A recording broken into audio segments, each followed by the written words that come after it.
Welcome to today's 5-minute Bible study in the book of the Exodus. We've been looking at the tabernacle, the furnishings in the tabernacle.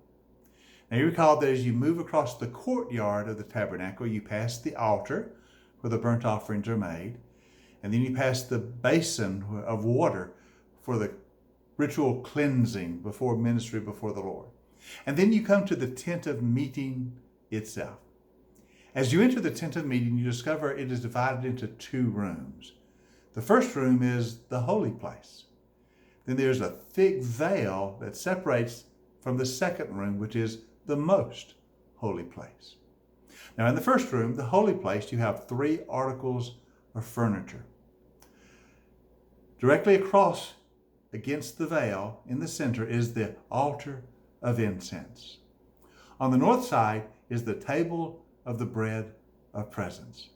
On the south side is the 7-branched lampstand.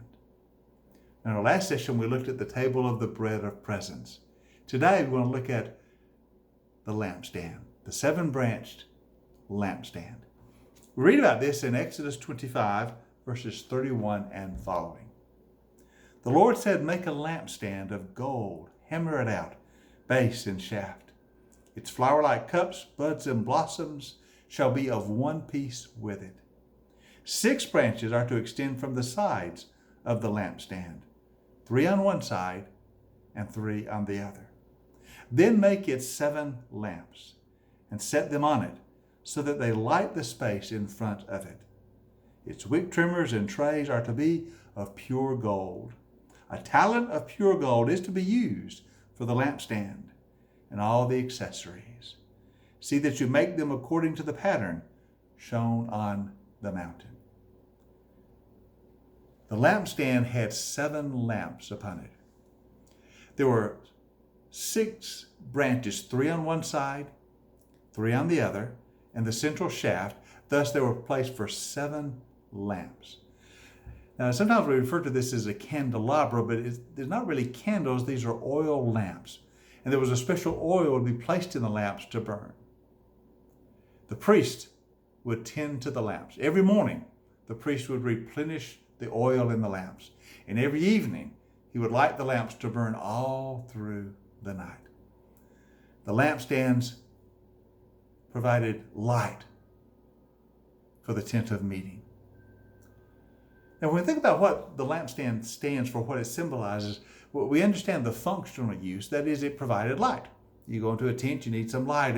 And so the lampstand provides light, but it has great symbolic meaning. The lampstand represents the light of God's presence. You see, symbolically, the presence of God was felt to dwell in the tent of meeting over the Ark of the Covenant. And so when you go into the tent to provide ministry before the Lord, His presence gives light. Darkness is dispelled. The lampstand provides the light of God that drives away the darkness in this world. The fact that there are 7 lamps on the lampstand suggests perfection. We know in the Bible that the number 7 is a symbolic number representing wholeness and completeness and perfection. And so the light of God is perfect. So when the priest would go into the tent of meeting, the light from the lampstand would remind them that God's light is perfect, and the light of His presence dispels all the darkness of the world. And when we get to the New Testament, we will recall that Jesus says, "I am the light of the world. I bring light into the world. All that was represented by the lampstand, I fulfill. I am the presence of God among you. And I give my light to the world. All darkness, the darkness of sin, the darkness of doubt, the darkness of despair, the darkness of fear, all of these are dispelled by the light of Christ."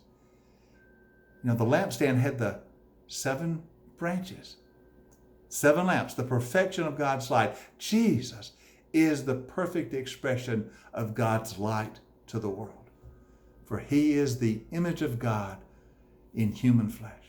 So the lampstand points us to Jesus. For when He comes to the light of the world. We need live in darkness no longer. darkness of any kind, because the light has come, and the light is perfect. For Jesus is the light of the world.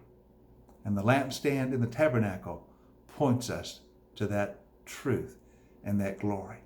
Amen and amen.